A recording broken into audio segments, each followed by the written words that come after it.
Aujourd'hui, je vais vous présenter un outil, si ce n'est le seul outil le plus important aujourd'hui pour se protéger de la surveillance de masse. On va parler du site Privacy Guide, qui est un site qui est anglophone, mais qui propose une version en plusieurs langues, qui est un des sites majeurs aujourd'hui sur le domaine de la surveillance de masse, avec des bonnes pratiques pour éviter au maximum d'être impacté par des entités, par des États qui voudraient réellement avoir un impact sur notre vie privée et nos données personnelles. Donc je vous invite à cliquer sur votre navigateur de recherche préféré, d'aller cliquer sur le site Privacy Guide, et une fois que vous êtes sur le site, donc moi voilà, j'insiste bien, on le met en français pour que ça soit plus simple pour la vidéo. Alors aujourd'hui, très simple, on va regarder en détail les points importants, on va apprendre ensemble les bonnes recommandations pour se protéger de la surveillance de masse, ce qui va vous permettre aussi après cette vidéo d'aller fouiller sur le site et de trouver, d'installer des outils qui sont recommandés. On va avoir donc toute une partie sur la gestion de la vie privée, sur des outils qui ont été testés, qui ont été mis en avant, qui sont connus, qui sont recommandés par la plateforme,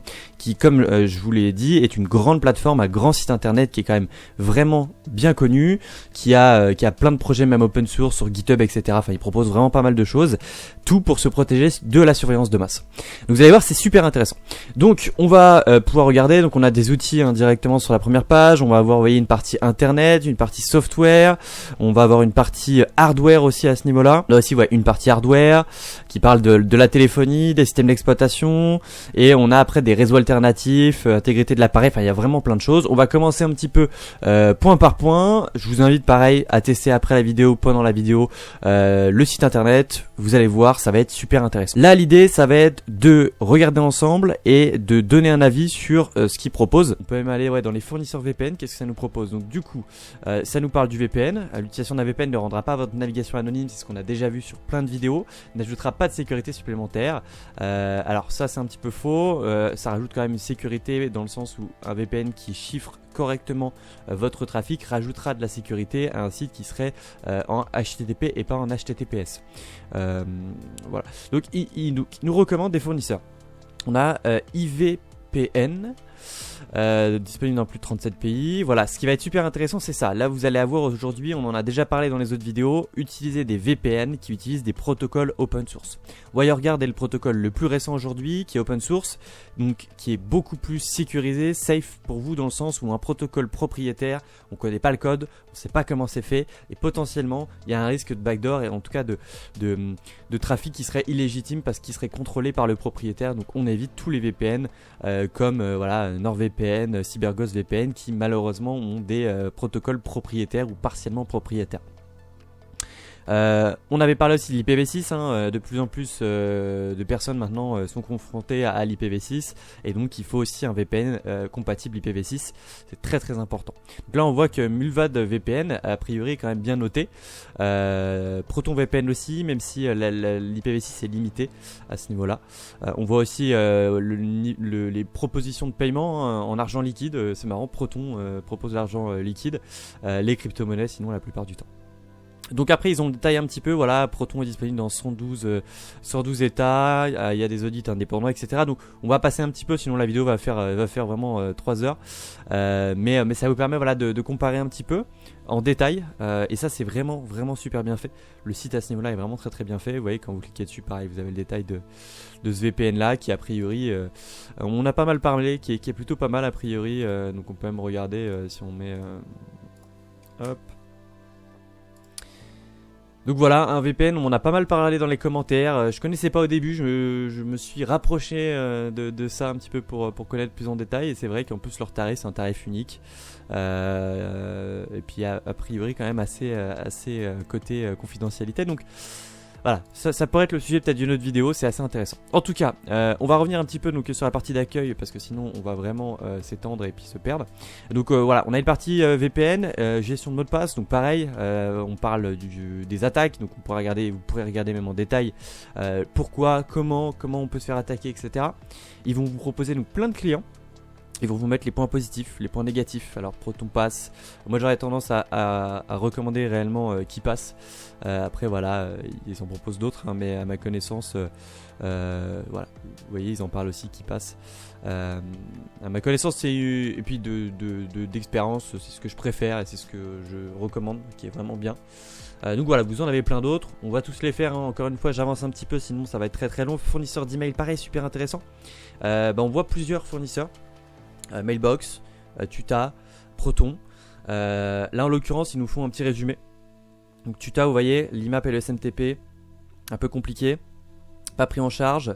Les protocoles de chiffrement, zéro access, le paiement, etc. Donc encore une fois, Mailbox et Proton sont plutôt bien placés. Donc voilà. Après vous avez les détails. Encore une fois, il faut fouiller un petit peu. Pour faire très simple, hein, c'est vrai que moi je suis pas là pour recommander spécialement un outil. J'aurais tendance à dire que ProtonVPN sur le marché aujourd'hui est un des meilleurs acteurs. En l'occurrence avec Mulvad VPN qui est aussi pas mal. Jamais testé mais qui a l'air d'être techniquement vraiment très bon. Et puis au vu des avis. En gestionnaire de mot de passe, moi je recommande réellement KeePass d'expérience qui est très bien. On peut faire du chiffrement nativement, des grosses phrases de déchiffrement et d'accès au coffre-fort. On peut relier ça à une YubiKey, donc pour que en fait notre YubiKey nous authentifie à la place du mot de passe maître. Enfin, c'est très très bien, sincèrement. Pour le fournisseur d'email, il y a plein de solutions. C'est vrai que Mailbox je connaissais plus, j'ai tendance à recommander.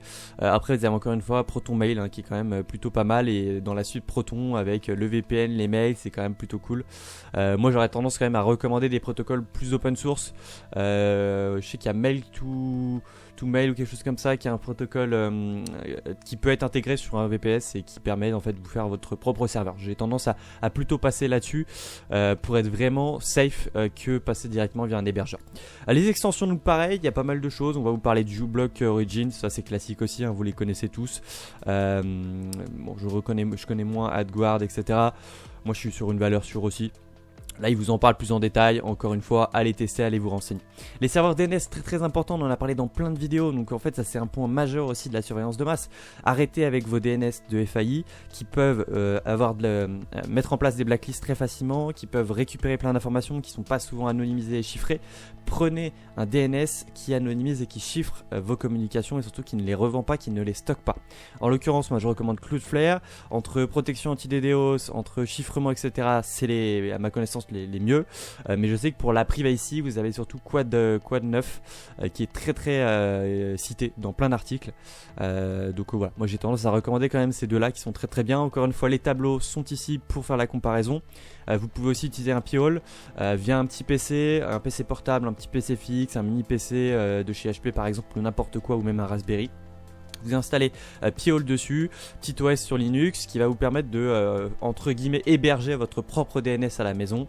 Concrètement, le serveur Pi-hole, il va bloquer beaucoup plus de DNS, de domaines liés à de la publicité, liés à du phishing, etc. Donc ça peut aussi être une très très bonne idée. Pour ceux qui veulent bidouiller un petit peu, mais concrètement c'est à peu près similaire à du Cloudflare. C'est juste que vous avez plus la main sur ce qui est bloqué et plus le visuel sur ce qui est bloqué, et ça, on va dire que c'est quand même plus intensif parce que vous pouvez vraiment le personnaliser, vous pouvez le rendre très très très très violent avec les publicités notamment, donc c'est quand même un point assez cool. Et vous pouvez aussi beaucoup plus facilement gérer le filtrage DNS. Donc en fait, si vous avez un Pi-hole et que vous avez une liste de 8000 DNS à bloquer malveillants, vous pouvez les ajouter et les bloquer. Donc on en fera une vidéo, c'est quand même très intéressant à voir plus en détail. Bref, donc ça on l'a vu aussi, hein, la partie DNS, ce que je vous ai recommandé. Vous avez tout ce qui est alias d'email, donc ça va être pour créer des emails non permanents, etc. Si vous avez un nom de domaine concrètement, vous pouvez en faire un peu à l'infini. Après là, l'idée c'est d'avoir des alias qui ne finissent pas avec par exemple votre nom de domaine.fr, mais des noms de domaine un peu aléatoires pour se sécuriser aussi. Donc c'est du détail, je vous invite quand même à aller regarder plus en détail. Qu'est-ce qu'on va avoir d'autre? On peut regarder même la navigation Tor. Donc vous voyez, vous avez une partie sur la navigation Tor qui est super intéressant. Ça va parler de comment ça fonctionne, le réseau Onion, des applications. Vous voyez, on propose même le Onion Browser iOS. Alors j'ai jamais réussi à comprendre si c'était officiel ou pas, mais je crois que c'est une sorte d'APK en fait. Enfin, les APK n'existent pas sur iOS, mais c'est une sorte d'APK téléchargement hors du centre Apple, parce que sur l'Apple Store c'est pas disponible. Mais voilà, vous avez quand même les projets qui sont quand même solides, qui sont proposés. Pareil, navigation de bureau, il vous propose voilà, la version navigateur Tor Mulvad, Firefox, etc. En fonction des recommandations. Brave, hein, aujourd'hui, qui est vraiment mis en avant, notamment pour sa gestion sécurité de l'empreinte digitale, des métadonnées, qui est quand même pas mal, qui fait de l'anonymisation, hein, tout simplement. Donc pareil, après, vous allez retrouver sur Android ou sur iOS les différentes fonctionnalités de tel ou tel OS. Et en l'occurrence, voilà, ça vous permet de voir un peu ce qui bloque et de comparer l'un avec l'autre. Donc pareil, je vous invite à le faire au cas par cas. Et vous allez vous rendre compte que les navigateurs comme Edge, comme Safari, propriétaires à votre OS installés par défaut, sont les pires. Il ne faut pas les utiliser, voire les désinstaller. Donc ça on l'avait vu, le stockage cloud on l'avait vu aussi, donc on a parlé un petit peu de Proton Drive, hein, ils sont partout, ils mettent en avant aussi Proton, encore une fois vous avez aussi la suite K-Drive de Infomaniac qui est très très bien, en termes de sécurité qui est peut-être un peu plus légère parce qu'elle ne fait pas du chiffrement en bout en bout par rapport à Proton, mais voilà il faut encore une fois comparer un petit peu tout ça. Qu'est-ce qu'on pourrait aller regarder d'intéressant qui pourrait vous plaire? Alors Service VPN on l'a vu, EA-Chat. Ok, qu'est-ce que ça nous propose? Oh, ça j'avais jamais vu. Donc ça serait des IA chat qui sont un peu plus soucieuses de la privacy. Très bien, les calendriers synchronisés, qu'est-ce qu'on a? Ouais, le tuta, ouais, exactement pour les mails. Proton Calendar, donc vous voyez, Proton ressort tout le temps a priori dans ce qu'on peut avoir sur le site. Rédaction des données de métadonnées, ok. Oui, donc qui permet de supprimer les métadonnées. Donc oui, voilà, il y a plein d'outils. Moi, j'utilise Eraser en l'occurrence sur Windows, mais qui permet réellement de supprimer vos métadonnées d'un fichier, d'une image, et ça, c'est vraiment cool. Et en l'occurrence, je ne savais pas qu'on a une version Android, et ça, c'est plutôt cool. Et on a même une version iOS, macOS, pas mal. Je ne sais pas non plus. Donc vous voyez, on apprend plein de choses. Le logiciel de chiffrement, pareil, on va avoir le Cryptomator, voilà, qui permet de crypter justement, de chiffrer. On ne dit pas crypter, hein, on dit chiffrer tout ce que vous avez sur des drives, sur des clouds. Donc ça qui est très très bien. VeraCrypt pour faire du chiffrement plutôt sur votre disque localement, BitLocker ou FileVault qui est utilisé notamment sur les Mac Apple. Vous voyez, il y a plein de choses, enfin, je passe vite, mais c'est super intéressant. On voit qu'il y a vraiment de tout sur ce site-là. La suite Office, pareil, on va vous parler de LibreOffice, de OnlyOffice, des suites Office similaires à la suite Office officielle de Microsoft, mais qui sont open source, et c'est magnifique, moi j'adore. Franchement, ce site, on peut y passer des heures. Surtout si vous êtes passionné et que vous avez envie de bidouiller, et puis de vous renseigner, quoi. Donc là on vous parle un petit peu des téléphones plus ou moins aptes à la privacy, etc. Où on peut faire pas mal de choses. Faut prendre avec des pincettes parce que vous voyez, il vous parle d'un Google Pixel. Alors certes c'est des téléphones où on peut faire pas mal de choses, on peut un peu modifier, mais on est sur des téléphones totalement propriétaires avec énormément de bloatware de Google à l'installation. Les clés de sécurité on en a parlé, les YubiKey, donc super importante aujourd'hui pour la double authentification, l'authentification unique, l'authentification par empreinte digitale. Voilà, c'est vraiment aujourd'hui, c'est vraiment le top. Donc pareil, à regarder en détail. Là on vous parle un petit peu d'Android en détail aussi. Moi j'aimerais surtout regarder l'intégrité de l'appareil. Qu'est-ce qu'on nous propose? Des outils de vérification, ok, mode d'isolement, bon ça c'est classique aussi hein, sur iOS, disponible en similaire sur Android aussi. Non, c'est pas mal, c'est pas mal.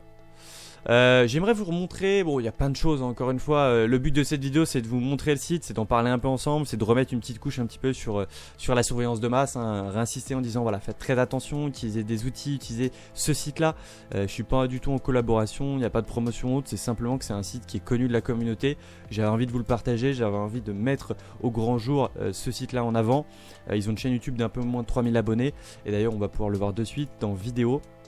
On va retrouver justement des vidéos qu'ils ont produites. Donc là par exemple, si on peut cliquer sur celle-ci. Hop. Donc on va pouvoir voir un petit peu, ils font quand même des petits montages sympas. Je crois qu'en plus elles sont disponibles en auto-traduction textuelle pour ceux qui parlent moins bien anglais. Mais ils font quand même pas mal de choses, ils se la donnent. Voilà, le site est plutôt sérieux, donc moi je recommande quand même pas mal à regarder toujours avec des pincettes, toujours faire attention, essayez de vous faire votre propre avis. C'est pas des recommandations absolues à suivre, c'est des recommandations à revérifier par vous-même. Il y a des choses sur lesquelles je suis d'accord, il y a des choses sur lesquelles je suis moins d'accord, notamment les services de VPN, de chiffrement, etc. Certains navigateurs aussi, je recommanderais un petit peu moins. Donc voilà. Mais en tout cas, je voulais vous faire connaître quand même ce site-là. Qu'est-ce qu'on a d'autre à vous montrer? Bah après, il y a la partie forum, ça c'est un peu spécifique, puis c'est très anglophone dans la communauté forcément. Ils font pas mal d'articles aussi, pareil que vous pouvez avec vos navigateurs traduire assez facilement si vous le souhaitez, si c'est plus simple pour vous. Dans les recommandations, on avait vu, ça c'était quoi? Ouais, c'était les infos classiques. Alors ouais, pareil, on peut vous parler de CubeOS, voilà, ça on pourra en faire une vidéo très longue à ce sujet. CubeOS aujourd'hui, moi il faut que je fasse une vidéo, je suis en train de, voilà, c'est plus préparé, il me faudrait peut-être un boîtier d'acquisition pour récupérer le flux vidéo, parce que CubeOS, vous allez comprendre que c'est de l'isolation pure et ça fonctionne par VM. Donc concrètement, vous avez le PC, on va dire, qui est ce grand carré. À l'intérieur, vous allez avoir comme plein de petits PC, plein de petits sous-OS, en l'occurrence des machines virtuelles. Vous allez avoir une machine virtuelle qui va gérer votre hyperviseur, la machine virtuelle qui va gérer votre système, et puis après on va avoir les différents affichages. On va avoir des VM pour l'application 1, l'application 2, pour une application qui englobe d'autres applications. On va avoir une VM qui va gérer les périphériques X, les périphériques Y, qui va gérer le firewall, qui va gérer la connexion Tor. Donc on isole tout, et en isolant on se retrouve en fait avec plein de petites VM, et comme vous le voyez à l'écran, vous allez avoir une VM pour votre traitement de texte, une VM pour la vidéo, et donc s'il y a une infection, bah, tout est isolé. C'est pratiquement impossible, très compliqué d'infecter la totalité de l'ordinateur. Donc c'est vraiment l'OS le plus compliqué, je pense, à prendre en main aujourd'hui sur le marché, mais en même temps le plus robuste. Même moi je ne l'ai pas assez pris en main, donc il faut que dans les prochaines semaines, prochains mois, l'idée c'est que j'arrive à avoir avec un boîtier d'acquisition la possibilité de vous faire une vidéo complète sur cet OS là directement.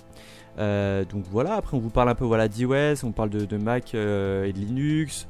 Donc voilà, amusez-vous, choisissez un petit peu. Il y a même des rubriques, choose your hardware en fonction des pilotes propriétaires et non propriétaires, etc. Donc voilà, je pense qu'on a fait le tour de cette vidéo.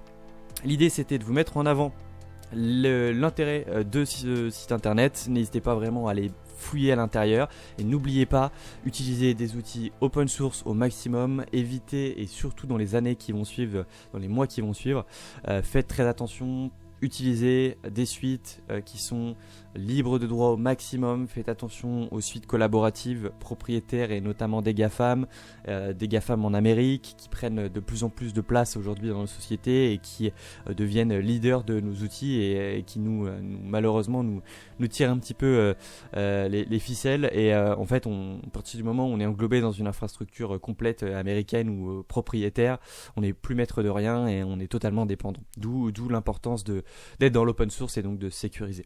J'espère que cette vidéo vous aura plu, et puis j'attends vos retours dans les commentaires, et le débat est ouvert, donc n'hésitez pas à échanger.